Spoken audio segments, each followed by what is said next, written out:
The Qatar 2022 World Cup is right around the corner, and the whole world is looking forward to it. As you may know, the Football World Cup is the world's most popular sporting event, and unless you've been living under a rock, you know it's coming up, and you can expect the chatter about it to ramp up, to increase as it takes place during the upcoming weeks. If you want to join that conversation or listen in, you need to step up your World Cup related vocabulary game. And that's what we're gonna do in this video. But hey, if this is the first time you're watching one of my videos, well, first things first, hello, Max is my name, nice is to meet you. Argentina is where I come from, and am I predicting Argentina to win this whole thing?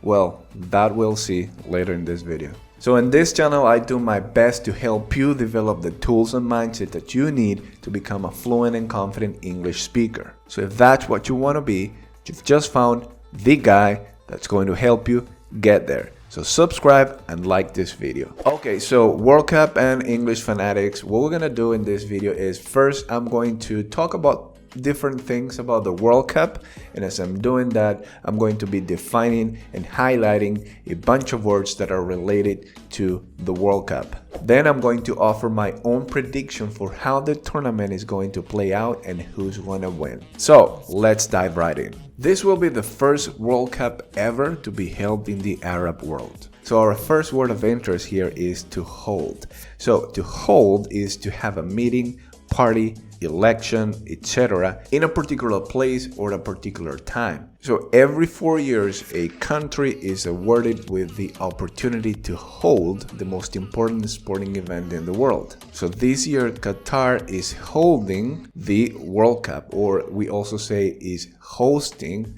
the World Cup. Now, there are many ways that you can say that. You could also say that Qatar is home to the World Cup this year. So the opening match will be contested between which two countries? Do you know that? Pop quiz time. Which two countries? So Qatar, the host team, is going to play against Ecuador. So opening match, quite self-explanatory, right? It's the first game of the World Cup, is the game that's going to be kicking things off in Qatar. Now we say kick things off like to get started in something, like that game is going to kick things off in Qatar. It's going to be the first game, but a kickoff is actually the first touch of the football, the ball, in a football match. That's the opening match, and the final match, of course, the last game of the World Cup, the one that's going to decide the champion of the World Cup, that game is going to be held on the 18th of December. Now, a team has goalkeepers, defenders, midfielders, and forwards. Among the forwards, there's a striker who is the main forward, is the top scorer, like is the one that scores the most goals, and that player usually sports or wears the number 9 jersey. We also use the word roster, which is the list of all the names that make up the team. So of course, only 11 players go into the pitch in a football match, but each team has put together a 26-player roster for the World Cup. A total of 64 games will be played across 8 venues. A venue is a place where an organized meeting, concert, or sporting event, in this case, takes place. And in this case, the venues are stadiums. Let's now talk about the tournament format. So we could say that the tournament is broken into 2 parts, the group stage and the knockout stage. In the first part of the tournament, all 32 teams are organized into 8 groups. Each group therefore has 4 teams, and these teams play against each other. Now, really quick side note here, don't say a team like Argentina is going to play with Mexico, for example. Say Argentina is going to play against Mexico. That is a very common mistake I hear a lot. Then, according to each team's standing in the group stage, 2 teams will move on to the knockout stage. So in the group stage, of course, if you lose a game, you may still have chances of advancing to the knockout stage, because it's kind of like a mini tournament there. Each team plays against each other, and then they get points, and later, according to the ranking or the standing, right? The standing is kind of like the list of teams and how they rank according to which team won the most games or had the most points. And then of course the knockout stage. This is a really competitive part where, okay, half of the teams have already gone home. Only the best ones remain in the World Cup, and if you lose a game, you're out of the World Cup. This is why it's called the knockout stage. Alright, so far you've learned quite a bit of vocabulary relating the World Cup.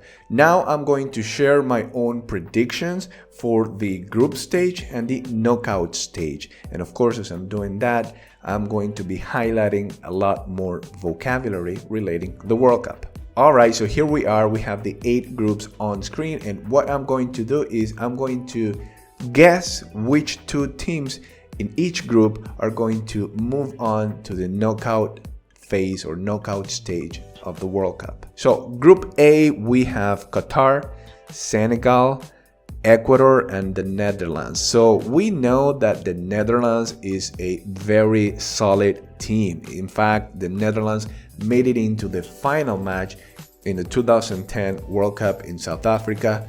If my understanding of the world is right, barring any surprise, the Netherlands should come first in that group.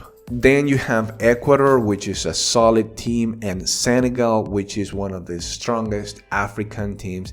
And you have this wild card, which is Qatar. And why do I say it's a wild card? It's because it's hosting the World Cup, and usually the hosts tend to perform better. They have a plus. However, with Qatar, it's still an unproven team, so I'm not sure I'm going to put a lot of stock on Qatar. And for me, it's a toss-up between Senegal and Ecuador. I'm going to go with the African team just because it's closer to where Qatar is. And sometimes this geographical proximity plays an important factor. I'm going to go with Senegal, but that second place I think is going to be very closely contested between Senegal and Ecuador. Ecuador third, and then Qatar is going to take the last place in this group. Group B, we have Iran, the USA, England, and Wales. This is an interesting group, and for us English learners, this is where the English language really is, with the US and England. So England is my top pick to win this whole thing. And then the United States. I think the United States has a solid team. From what I saw in previous World Cups, even though the United States is not one of the elite teams, it is always a team that's going to play really, really hard, and it's not going to be a walk in the park for anyone. Even if you are Brazil or Argentina, the United States always puts up a fight. That said, in this World Cup, I'm going to put Iran as the second team in this group, and I think the United States World Cup to really impress and really get far in the tournament is the next World Cup that's going to be played in the United States. But for this World Cup, the USA doesn't make it into the knockout stage. Alright, so Group C, we have Saudi Arabia, Mexico, Argentina, and Poland. So of course, I'm Argentinian, but I'm trying not to be biased here.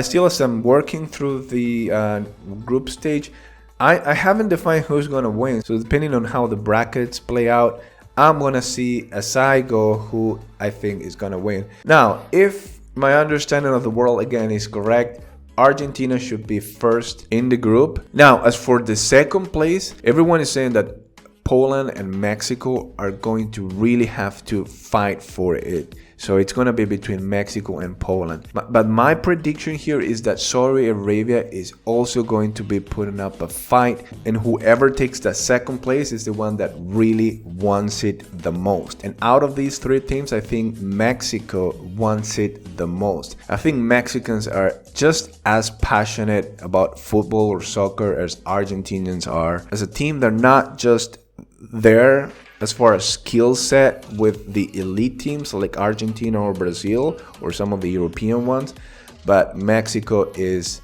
a force to be reckoned with. All right, so then I'm gonna say Saudi Arabia is gonna take the 3rd place and Poland the last place in this group.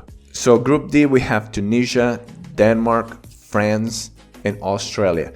France, of course, the last champion, one of the favorite teams to win this World Cup. I would be pressed to predict that France wouldn't win this group. So I'm going to put France as the leader in this group. And then again, we have a very closely contested group here for the second place. Denmark, I've heard great things about Denmark for this World Cup, so I'm going to put Denmark second. Tunisia is going to go third, and then Australia is going to take the last place in this group. So let's move on to Group E. We have two elite teams in Germany and Spain. Then we have Japan and Costa Rica. This one is going to be interesting. We have two of the very best teams in this World Cup. Spain, champion of the 2010 World Cup, and Germany, champion of the 2014 World Cup. I don't feel that confident about predicting either Germany or Spain as the leader of this group, but I'm pretty sure that these two teams are the ones that are going to advance to the knockout stage. I'm just not sure in what order. I'm going to put Spain first and then Germany, and then it's going to be Japan and Costa Rica. I really like Costa Rica because I was rooting for them in the 2014 World Cup. They made it really far in that World Cup. Unfortunately, this time around, I think Costa Rica has one of the weakest teams in the whole tournament. And Japan is a solid team in my opinion, but sharing a group with Spain and Germany, I don't think they have a chance this time. So Spain and Germany, they're the ones that are moving on to the knockout stage in my opinion. Group F, we have Belgium, Croatia, Canada, and Morocco. I'm gonna go with Belgium first, one of the top teams in this World Cup, and then Croatia. Croatia beat Argentina in the group stage in the last World Cup and then made it to the final. That was a really impressive tournament from Croatia 4 years ago. Morocco is gonna place third here, and then Canada. Group G, we have Cameroon, Brazil, Switzerland, and Serbia. So Brazil first, then Cameroon is going to be a bit of a surprise in this group. Switzerland and Serbia last. Group H, we have Korea, Ghana, Uruguay, and Portugal. So Uruguay, historically speaking, Uruguay has been the team just behind Brazil and Argentina when we're talking about South America. This year, Uruguay is still far from the level of Argentina and Brazil. And how they do in this group, I think I'm going to place Ghana first. And I'm going to say Ghana could be the dark horse. A dark horse is that team that is not expected to win or to do extremely well, but ends up actually doing very well and surprises everyone. Maybe Ghana is going to be the dark horse this year.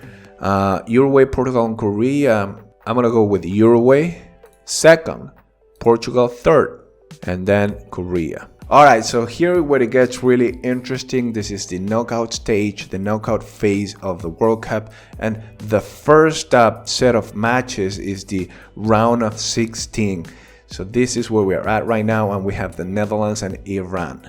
Who is going to move on to the quarterfinals? So common sense would tell you the Netherlands are going to move on to the quarterfinals, but there's always a team that surprises everyone, both in a positive and in a negative way. There's always an elite team that doesn't do well and a seemingly inferior team that ends up doing really well. Maybe that's what's going to happen here. I'm going to pick Iran to beat the Netherlands. And with this prediction, I'm going out on a limb. As we say, this is a prediction that not a lot of people are making. There's a high chance that I'm going to be wrong. But if I have to choose one dark horse besides Ghana, which I already chose for that role, Iran could be another one because it's very close to Qatar. And if anything could be a dark horse, maybe this is Iran's World Cup to play that role. So Iran is going to beat the Netherlands. Then we have Argentina and Denmark. Argentina should win this. If I'm not whenever Argentina plays against an European team in the round of 16 that is not one of the elite teams like France, like England, like Germany or Spain, Argentina tends to win. I just have that feeling or the memory of Argentina always winning against Belgium, I think in one of the previous World Cups, against Switzerland. So I'm gonna go with Argentina just based on recent history. Next, Spain and Croatia. Croatia, very respectable team. Spain, one of the former champions. I'm gonna pick Croatia to win against Spain here. That's gonna be a bit of a surprise. Then we have Brazil and Uruguay. Oh man, this is gonna be an amazing match between these two neighboring countries. I have to go with Brazil just because of the skill level of each one of its players. So Brazil is going to beat Uruguay in the round of 16. Moving on, here we have England and Senegal. England, I think in this World Cup is one of the strongest teams. I'm gonna go with England. And then we have France and Mexico. Mexico had this bad streak of never making it out of the round of 16. Unfortunately for them, this World Cup is not gonna be any different. Mexico, one of the top countries to actually get really far in the next World Cup that's going to be played in the United States. Again, just because of proximity. So the Mexican team has 4 years to really get ready for that World Cup. But in this one, I think, again, they're going to remain being stuck in the round of 16. France is going to advance. Belgium and Germany. This is going to be an interesting game.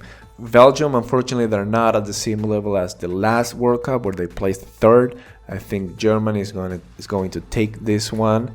And then we have Ghana and Cameroon, a match between two strong African teams. I don't really have a lot of information about these teams other than my hunch that Ghana could be one of the dark horses.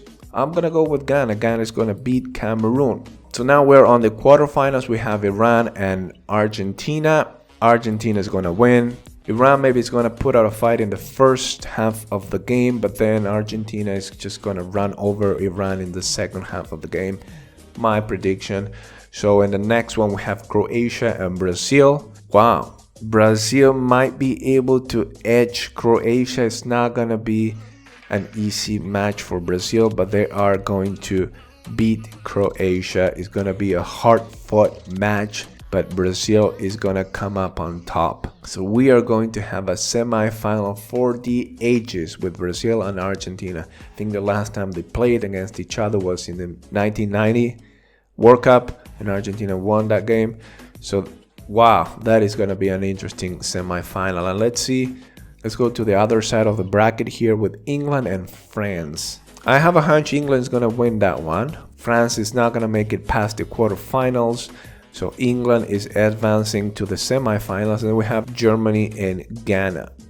Germany takes this. And what do we have left? We have Argentina and Brazil, the South American superpowers, and then we have England and Germany, two super elite teams. This is gonna be interesting. So I'm trying not to be biased. I'm just trying to imagine. I'm not even Argentinian. And what would that person say? I think right now the pressure is on Argentina, but I think that the momentum is also on the side of Argentina. Argentina won the American Cup recently, 2 years ago. Argentina beat Brazil in the final game of that tournament. So the momentum is on the side of Argentina, I believe, and also the pressure. I think that ultimately Argentina is going to be able to take the W here, and they are going to beat Brazil. So there you go, Argentina, the first finalist.